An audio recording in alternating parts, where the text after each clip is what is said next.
अभी आपने स्वास्थ्य विभाग की योजनाओं के बारे में जो सुना, अब हम जिला स्तरीय पदाधिकारी जो जीविका के हैं संतोष जी, उनके द्वारा जीविका के द्वारा किए जा रहे कार्यों के बारे में एक छोटा सा संक्षेप में योजनाओं का उद्बोधन सुनेंगे। नहीं, अरे आप हाथ से तुम महाराज अच्छी कर दो।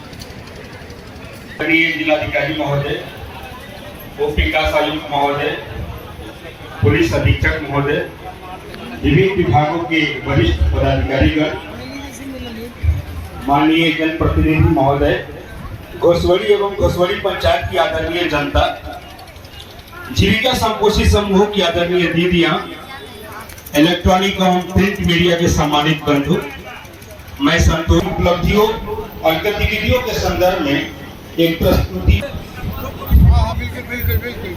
जीविका बिहार सरकार की एक महत्वाकांक्षी परियोजना है, तक पहुंच सुनिश्चित कराना। पटना जिला में 40,191 स्वयं योजना बना करके वैसे जगहों पर क्रियान्वित किया जाए। आज घोसवली प्रखंड विकास के मामले में काफी आगे बढ़ा है। इसका रोड, स्वास्थ्य, शिक्षा, रोजगार के क्षेत्र में अभूतपूर्व वृद्धि हुई है। फिर भी हम लोग आप लोगों से आज इस कार्यक्रम में जानना चाहेंगे कि और राज्य सरकार द्वारा, जिला प्रशासन द्वारा 100 से अधिक योजनाओं का क्रियान्वयन किया जा रहा है, जिसका लाभ सभी को प्राप्त हो रहा है। इससे न सिर्फ आधारभूत संरचना में वृद्धि आई है, परंतु जन कल्याणकारी योजनाओं का भी लाभ सभी को मिल रहा है। आप लोगों ने अभी सुना, ग्रामीण विकास विभाग, ग्रामीण कार्य विभाग, कृषि विभाग, जीविका, शिक्षा विभाग, स्वास्थ्य व्यवस्था के बारे में बताना चाहूंगा। जो 2 योजना है सरकार की। पहली योजना, हम लोगों ने जितने भी थाने हैं उन सब में एक महिला सहायता केंद्र की शुरुआत की है। महिला सहायता केंद्र को हम लोग महिला हेल्प डेस्क भी कहते हैं। ये जो योजना है, इसमें हर थाने में एक महिला पदाधिकारी हम लोगों ने डेडिकेटेड रूप से दिया हुआ है। उसका कर्तव्य ये है कि वो 24 घंटे कार्यरत रह करके अगर कोई महिला थाने पे आती है और उसकी कोई शिकायत है, कोई उसकी कंप्लेंट है, तो उसको ऐसा माहौल हम लोग दें थाने के अंदर कि उसको ऐसा ना लगे कि कोई हमारी बात सुनने के लिए नहीं है। अगर एक महिला की कोई कंप्लेंट होती है तो थाने में महिला पदाधिकारी उसकी बात सुनती है, उसकी सहायता करती है और जो भी उसकी हर संभव प्रयास करती है कि जो उसकी उचित सहायता हो वो करे। आज सुबह ही मैं जब घोसवली थाना पे आया तो मैंने देखा एक महिला आई हुई थी थाना पे अपनी कुछ कंप्लेंट लेकर के, और जो घोसवली थाना में महिला ऑफिसर है, महिला पदाधिकारी है, जो कि महिला हेल्प डेस्क को संचालित करती है, वो उनकी बात सुन रही थी और उनकी जो कंप्लेंट थी उस पर त्वरित कार्रवाई करते हुए जो उचित था वो कर रही थी। तो वो देख के मुझे लगा कि इसका बहुत अच्छे ढंग से यहाँ पे हम लोग चला रहे हैं और यहाँ पे जितनी महिला है घोसवली प्रखंड की, वो इस चीज का लाभ उठा सकती है, निसंकोच थाने में जाकर के अपनी बात रख सकती है। दूसरी जो योजना है वो बहुत ही इम्पोर्टेंट, बहुत ही महत्वपूर्ण योजना है। ये डायल 112 112 एक ऐसा नंबर है जिसको आप किसी भी आपातकालीन, अगर आपको स्थिति में है, अगर आपको इमीडिएट सहायता चाहिए है पुलिस की या और किसी इमीडिएट सहायता चाहिए है, तो आप 112 नंबर डायल करें। 112 नंबर डायल करने से वो आपके पास जो 112 की गाड़ी है वो तुरंत आपके दरवाजे पे पहुंचेगी और जो उचित सहायता है वो आपको देगी। इसमें थाने का कोई रोल नहीं है। इसमें 112 नंबर पे आप डायल करेंगे, वहाँ पे कंप्यूटराइज आपको कंप्लेंट दर्ज की जाएगी। कंप्यूटराइज कंप्लेंट दर्ज करने के बाद वहाँ से कंप्लेंट यहाँ पे आएगी थाना में, और यहाँ से 112 के ऑफिसर अपना फोर्स ले करके त्वरित कार्रवाई करने के लिए आपके दरवाजे पे आपके पास पहुँचेंगे। इसमें मैं आपको बताना चाहूंगा कि जो 112 है उसमें जो घोसवली थाना में 112 है, ये इसमें जो आपके पास पहुँचने का जो औसतन समय है वो 11 मिनट से कम है। तो और हम अभी और भी कोशिश कर रहे हैं कि इसको हम लोग और भी इम्प्रूव करें और भी इसको अच्छा करें। तो 11 के मिनट के अंदर आपके पास अभी पहुंच रही है, और भी आगे चल के और भी गाड़ियां होंगी 112 की, और भी हमारे पास पदाधिकारी और फोर्स होगा जिसके चलते हम इस तरह की मदद आप तक पहुंचा पाएंगे। धन्यवाद।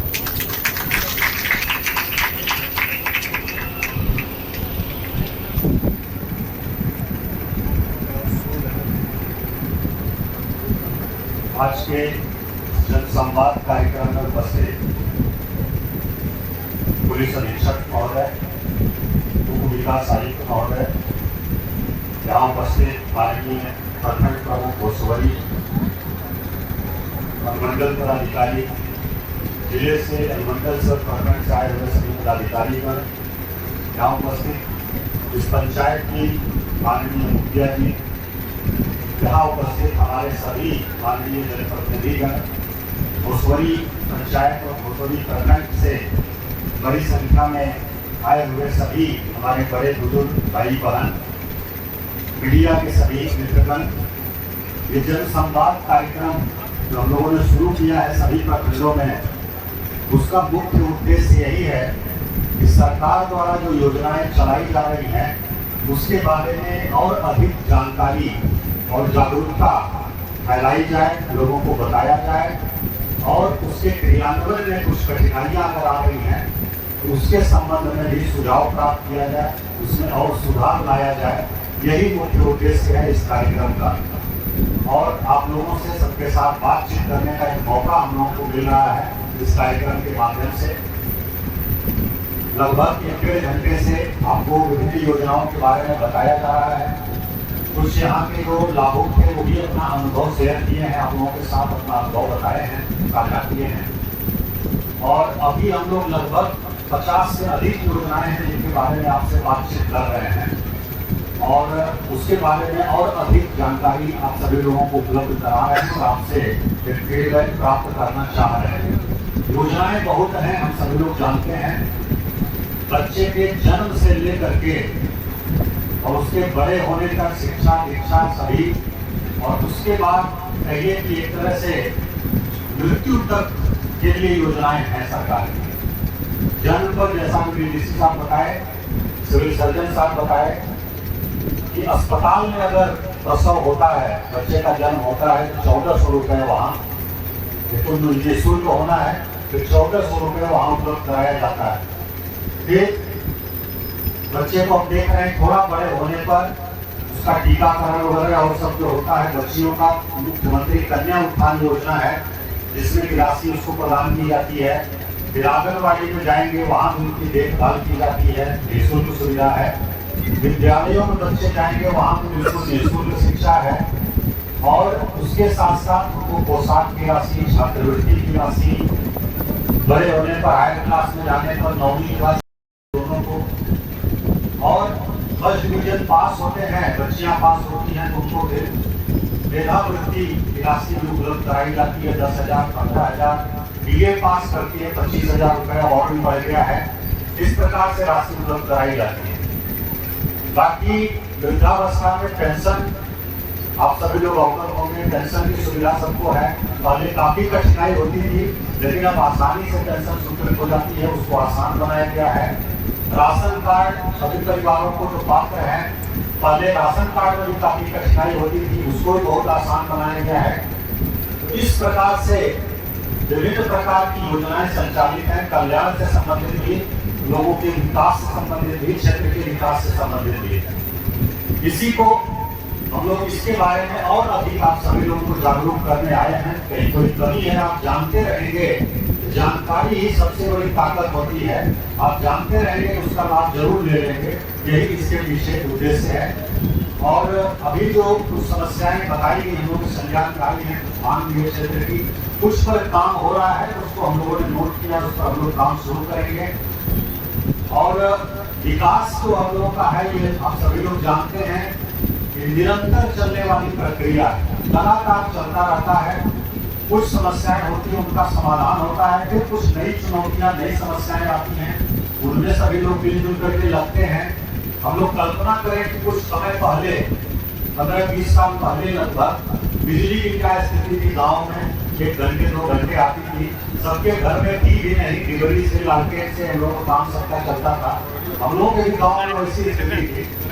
अब की स्थिति में हम लोग देखें तो लगभग हर घर में बिजली पहुंच गई है। और पहले 1-2 घंटे के लिए बिजली आती थी, कई बार तार ठीक नहीं है, बहुत दूरी है, वोल्टेज ठीक नहीं रहता था, बस थोड़ा थोड़ा जलता था, वोल्टेज ठीक नहीं रहता था, यही समस्या आती है। लेकिन आज के डेट में हम लोग देखते हैं कि गुणवत्तापूर्ण बिजली पहुंची है, सभी घरों में पहुंची है। सड़कों की स्थिति में भी भारी सुधार हुआ है, आप सभी लोग जानते हैं, देख रहे हैं आंखों के सामने। बाकी सरकार की जो अन्य योजनाएं हैं उसमें भी काफी सुधार हुआ है। कुछ गैर कमियां है, जहाँ सुधार की गुंजाइश है, हम लोग अवगत हैं, जानते हैं। अभी कुछ समय पहले तक हम लोग देखते थे कि राजस्व कर्मचारी की भारी कमी है, पंचायत सचिव की भारी कमी है, विद्यालयों में शिक्षकों की भारी कमी है। इनको भी चरणबद्ध ढंग से दूर करने का प्रयास हो रहा है। अभी राजस्व कर्मचारी और पंचायत सचिव की बड़े पैमाने पर बहाली हुई है। विभिन्न प्रखंडों में, अंचलों में लोगों को भेजा गया है। पहले एक कर्मचारी 4-4, 5-5 हल्का के चार्ज में रहते थे, एक पंचायत सचिव 4-4, 5-5 पंचायत के चार्ज में रहते थे। उससे मिलना मुश्किल होता था, काम कराने के बाद दूर है। लेकिन आज जब संख्या बढ़ी है तो विभिन्न पंचायतों में, विभिन्न हल्कों में इनकी प्रतिनियुक्ति पदस्थापन किया गया है और वे लोग सेवा उपलब्ध करा रहे हैं। इसी प्रकार शिक्षकों की कमी विद्यालयों में है, विभिन्न विषयों के हम लोग जानते हैं। जहाँ विद्यालय में जाते हैं ये समस्या आपके सामने, उसके लिए भी शिक्षक बहाली का कार्य चल रहा है। आप अवगत हैं कि लगभग 2.25 लाख शिक्षकों की बहाली के लिए परीक्षा हो चुकी है, उसका रिजल्ट आना है और फिर से दिसंबर में भी 50-55 हजार शिक्षकों के लिए बहाली के लिए वैकेंसी निकलने वाली है। इस प्रकार से प्रयास लगातार चल रहे हैं। जो समस्याएं, जो चुनौतियां हैं, उनको देखते हुए उनको दूर करने के लिए लगातार प्रयास चल रहे हैं। और अभी पंचायत सरकार भवन भी हम लोग देख रहे थे, वीडियो में विभिन्न पंचायतों में बन रहा है, लेकिन वहाँ सर्विस की उपलब्धता जो है वो ठीक नहीं है, इसको हम लोग जानते हैं। पंचायत स्तरीय सभी कर्मी वहाँ बैठने लगे नियमित रूप से, वहाँ से सेवा प्राप्त हो सभी पंचायत के लोगों को। ये हम लोगों का सपना है, सरकार का सपना है, इसको हम लोग सुनिश्चित कराएंगे। उसमें कुछ गैप है और जो कुछ मांग रखी गई, जैसे प्रखंड की मुख्य रूप से प्रखंड मुख्यालय हम लोग बार-बार आते हैं, देखते हैं, हम लोगों को भी ठीक नहीं लगता है और उसके लिए हम लोगों ने जगह से लिख किया यहीं सामने ही और उसका भूवर्जन हो चुका है। और उसका भवन बनाने के लिए हम लोगों ने प्रस्ताव ग्रामीण विकास विभाग को भेज दिया है। जल्दी ही स्वीकृति प्राप्त करके भवन निर्माण का कार्य भी हम लोग शुरू करा देंगे। इसके पहले घोसवरी में स्वीकृत हुआ, आपका रतमल गोला में हुआ, जहाँ के निर्माण कार्य चल रहा है, लगभग आधा बन गया है। अब हम लोगों का लक्ष्य यही है कि घोसवरी प्रखंड का अंचल कार्यालय का भवन जल्दी से जल्दी स्वीकृत हो और बने। जो थाना है उसके लिए भी हम लोगों ने उसके बगल में ही जमीन अर्जन कर लिया है, भूवर्जन हो गया है, वो भी स्वीकृति की प्रक्रिया में है। उसका भी भवन जल्दी से हम लोग बनवाना सुनिश्चित करेंगे। हम लोगों का जो अस्पताल है, प्राथमिक स्वास्थ्य केंद्र, उसकी भी स्थिति बहुत खराब है, हम लोग देखते हैं, जानते हैं उसको। उसका भी सामुदायिक स्वास्थ्य केंद्र का भवन निर्माणाधीन है और उसका तेजी से काम चल रहा है। 1 फ्लोर बन चुका है, 3 मंजिला बिल्डिंग है, उसका भी हम लोग चाहेंगे कि जल्दी से जल्दी निर्माण कार्य पूरा हो जाए और घोसवरी प्रखंड के लोगों को अच्छी स्वास्थ्य सुविधा मिले। और बाकी जो आवासीय विद्यालय, हाई स्कूल, खेल का मैदान इत्यादि की मांग प्रखंड प्रमुख जी ने रखी है, उसको हम लोगों ने नोट किया है। मुख्य समस्या जमीन की होती है, सरकारी जमीन की उपलब्धता की होती है, उसको हम लोग खोजेंगे और उसको भी कार्यान्वयन कराने का प्रयास करेंगे। आप सभी लोग बड़ी संख्या में हैं, जहाँ उपस्थित हुए, कार्यक्रम में शामिल हुए, आप सभी लोगों के प्रति बहुत आभार व्यक्त करते हैं, सम्मान व्यक्त करते हैं। इसी के साथ अपनी बात को समाप्त करते हैं। बहुत बहुत धन्यवाद।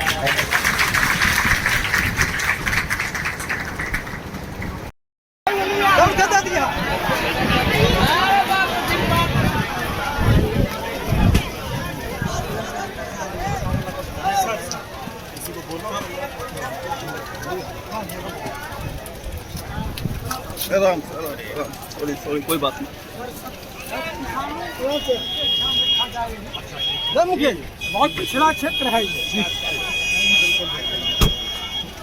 और तेजस्वी भाई का अपना इलाका है।